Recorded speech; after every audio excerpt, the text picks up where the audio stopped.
I just have juice to make jelly later. Just because a lot of times I don't want to do it all at one time. By the time I get the juice, that's especially if you got a lot of grapes or a lot of something. If you're going to do that, pick up whatever recipe you're going to use at the end, or think through what you're going to use at the end.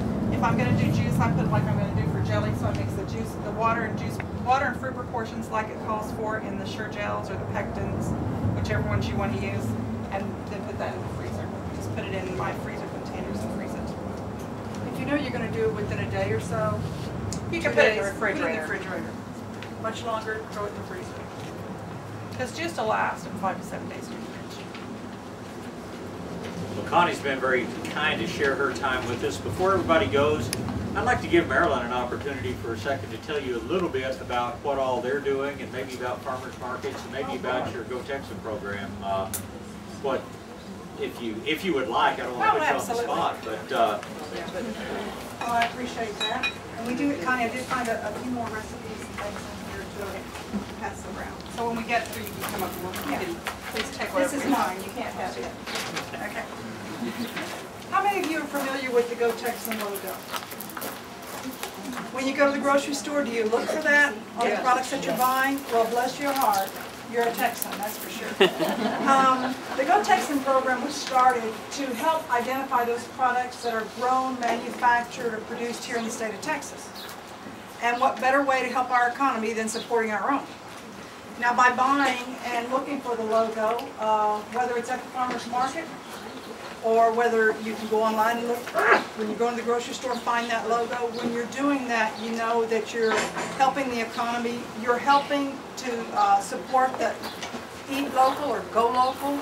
And when you're doing that, as per our friend Bob Webster, you're also cutting down that carbon footprint, because you're not paying for that transportation. You're not paying for that pollution and things that helped get that product here into this state. Texas is so big and so diverse. You can grow product year-round. Now, we deal with droughts like everyone has the last couple of years, but we've been so blessed this year. Look at the abundance of things that are available right now. How many of you are familiar with the farmers markets here in San Antonio? Oh, good. Good, good. And I guess the rest of you are growing your own, and that's fabulous also. If you have the opportunity to get down and check out some of the farmers markets, check out Pearl. It has become one of the premier markets in the state, supporting everything local, that's for sure. There are a number of other farmers markets right over here at Almas Basin. That's probably the oldest farmers markets here in San Antonio, through the San Antonio Farmers Market Association. But whatever you're doing to help buy and support local, well, hey, you're helping agriculture and you're helping yourself in the long run. I'm just going to open the floor for any questions someone may have. You may have the best salsa in the world, and you think and your neighbors have told you need to bottle it, or the best barbecue sauce. I don't know. Those kind of run hand in hand, don't they, Connie? About the questions. Spaghetti sauce. Oh, well, I haven't got that one, thank goodness. If you're looking to try to actually manufacture on a commercial level and get it out to the public, give Connie or myself a call. We'll make those connections happen for you and tell you what you have to have in order to actually get out there and sell it to the public, maybe at the farmer's market.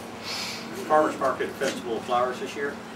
We're working on that. Unfortunately, our resident farmer, Andy, has suffered a mild stroke, and we're working to get another couple of farmers out there.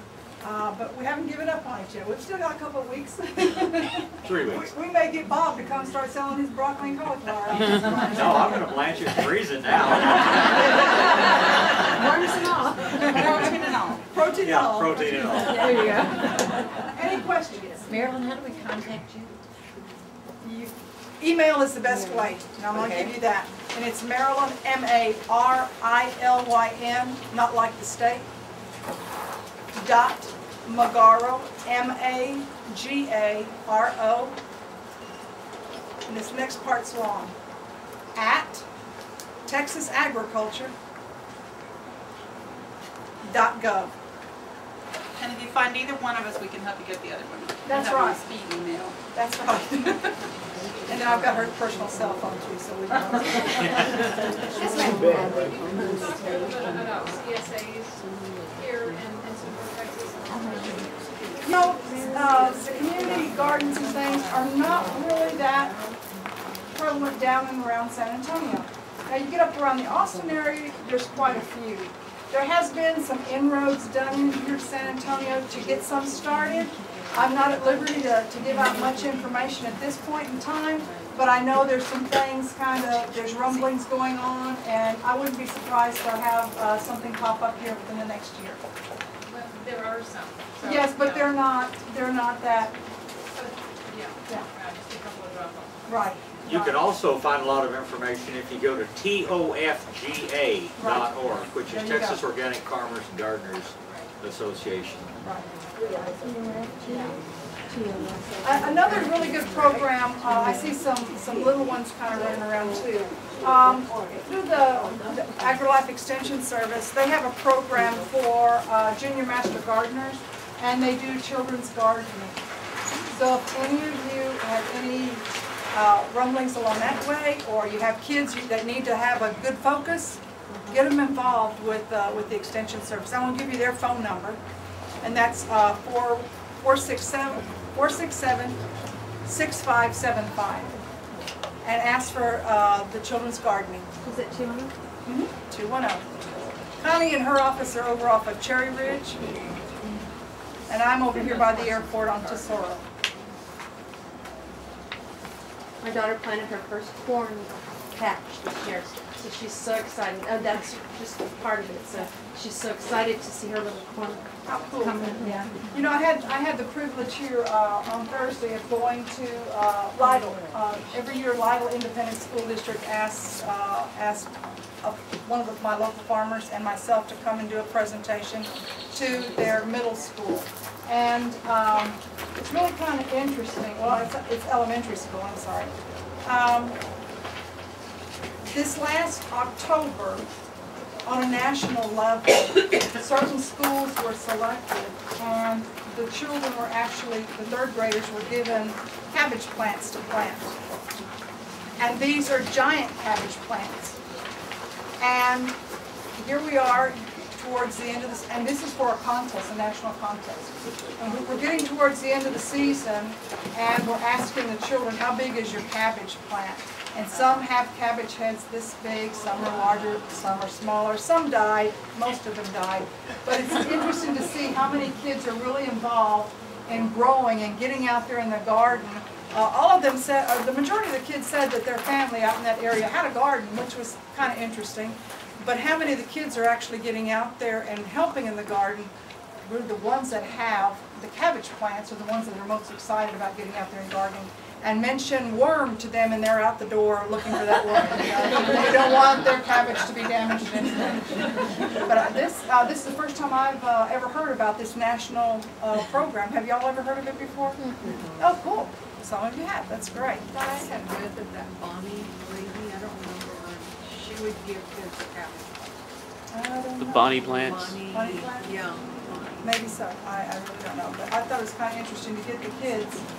Now we need to do that in towns, to do it more on an urban level, not the rural kids. You know, they're involved in agriculture in many instances, but get it back inside the urban areas and get those kids excited about gardening and watching what they're eating. The San Antonio Botanical Garden.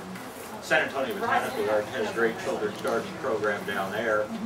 And I hope y'all support the Botanical Gardens. Bob Brackman has done wonders down there. I've had the pleasure of spending about the past year on a committee working with probably the best garden designer in the world today for Botanical Gardens on a new master plan for the San Antonio Botanical Garden. The children's garden area is going to be expanded about 40-fold over there on the new plan. It's going to be basically a family activity area in addition to gardening areas, so there are lots of fun things. I know some of y'all probably have other things you need to do. I'm sure these ladies will stay and answer questions, but I certainly appreciate it.